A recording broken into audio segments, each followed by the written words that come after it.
বিষ্ণু ঈসা ইসলাম ইহসান দিয়ে, কোমল আচরণ দিয়ে, তার অনুগ্রহ দিয়ে তিনি অনেক কাফিরের হৃদয়কে জয় করে ফেলেছেন।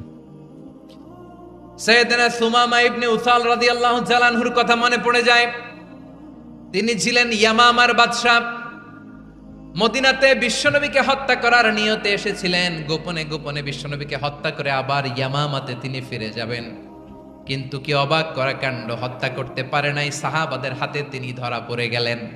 সাইয়েদনা সুমামা ইবনে উসাল রাদিয়াল্লাহু তাআলা আনহু হত্যার নিয়তে আসলেন, কিন্তু হত্যা করতে পারলেন না। সাহাবারা ওনাকে ধরে ফেললেন, ধরে মসজিদে নববীর পিলারের মধ্যে বেঁধে রাখলেন।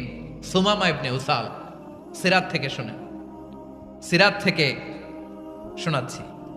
রাদিয়াল্লাহু তাআলা আনহু ইয়ামামার অধিপতি ছিলেন। ইয়ামামা বিশ্বনবীকে হত্যার জন্য আসছেন, ধরা পড়ে গেছেন, এখন মসজিদে নববীতে বেঁধে রাখছেন, তার মানে বন্দী। তো এখন স্ট্যাটাস কি?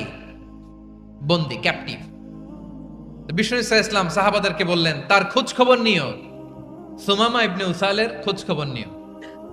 সাহাবার বলেন, ইয়া রাসূলুল্লাহ, আপনাকে হত্যা করতে এসেছে, তার তো কঠিন ক্যাপিটাল পানিশমেন্ট হওয়া দরকার, কঠিন শাস্তি হওয়া দরকার। বিশ্বনবী বললেন, না, আমি যেটা জানি তোমরা সেটা জানো না, তোমরা সুমামার সাথে ভালো আচরণ করো। বিশ্বনবী সুমামার কাছে গেলেন। প্রথম দিন যে তিনি কালেমার দাওয়াত দিলেন, ইমানের দাওয়াত দিলেন, ইসলামের দাওয়াত দিলেন, রিসালাতের দাওয়াত দিলেন, আখিরাতের দাওয়াত দিলেন। পরের দিন যে বিশ্বনবী সালাতের দাওয়াত দিলেন, যাকাতের দাওয়াত দিলেন, ইসলাম কি, কিভাবে, কেমন করে পালন করতে হয় চমৎকার আর্টিকুলেট করতে শুরু করলেন। তন্ময় হয়ে সুমামা ইবনে উসাল রাদিয়াল্লাহু তাআলা আনহু বিশ্বনবীর কথাগুলো শুনতে আরম্ভ করলো। একদিন নয়, 2 দিন নয়, টানা 3 দিন বিশ্বনবী সুমামার কাছে ইসলামকে প্রেজেন্ট করেছেন, উপস্থাপন করেছেন। আওয়াজ করে বলেন, কয় দিন?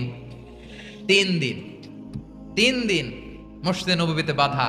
আর সাহাবীদেরকে বললেন, তার খোঁজ খবর নিও, তোমরা যে রুটি বানাও এর মধ্যে সবচেয়ে ভালো আটার রুটিটা তারে দিও, সবচেয়ে রিফাইন্ড খেজুর, যেটা পিওর খেজুর, এটা তারে দিও।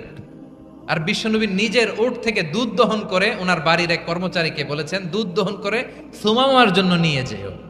সুবহানাল্লাহ পড়বেন না?